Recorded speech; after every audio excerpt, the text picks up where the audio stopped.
क्या सबसे बड़ी आबादी वाले हिंदू अब आगे बढ़कर अपने सारे हक ले लें क्या? 24 घंटे पहले बिहार सरकार ने जाति सर्वे के आंकड़े जारी किए तो जाति का मुद्दा राजनीति के केंद्र में आ गया। लेकिन 24 घंटे में ही बीजेपी ने जाति की काट पेश कर दी। खुद प्रधानमंत्री नरेंद्र मोदी सामने आए और विपक्ष के जाति आधारित आरक्षण के जवाब में धर्म की लकीर को और लंबा कर दिया। आबादी के ही हिसाब से ही अब तय होने वाला है, तो पहला हक किसका होगा भाई? किसका होगा? आबादी किसकी ज्यादा है? किसका हक होगा? जरा कांग्रेस वाले स्पष्टता करें, क्या आबादी के हिसाब से हक मिलेगा क्या?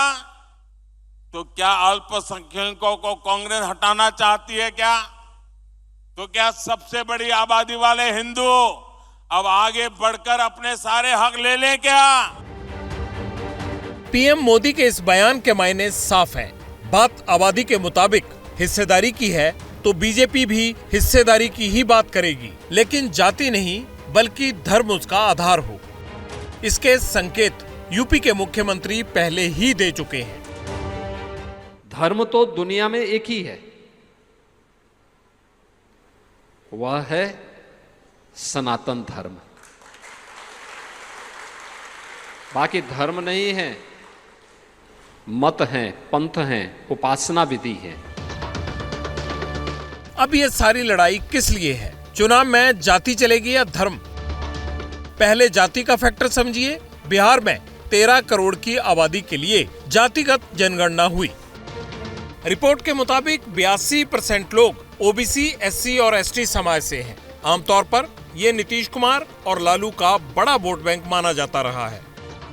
इसमें अगर 18% मुस्लिम कॉम्बिनेशन भी जोड़ दें तो फिर महागठबंधन का पलड़ा और मजबूत हो जाता है।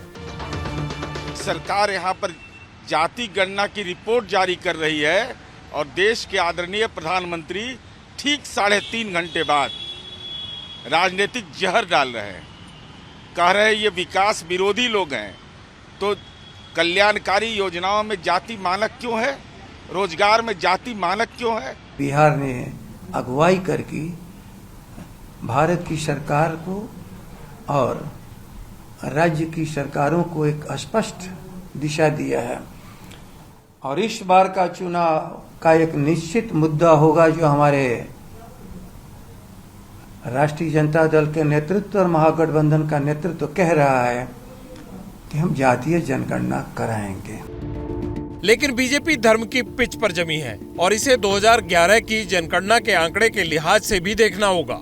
2011 की जनगणना के मुताबिक देश की आबादी में बहुसंख्यक हिंदुओं की हिस्सेदारी 79.8% थी, जबकि अल्पसंख्यक वर्ग में मुस्लिम 14.2% थे, तीसरी पायदान पर 2.3% ईसाई, चौथे स्थान पर सिख आबादी 1.7%, बौद्ध 0.7%, जैन 0.4% और अन्य धर्मों की आबादी 0.9% थी।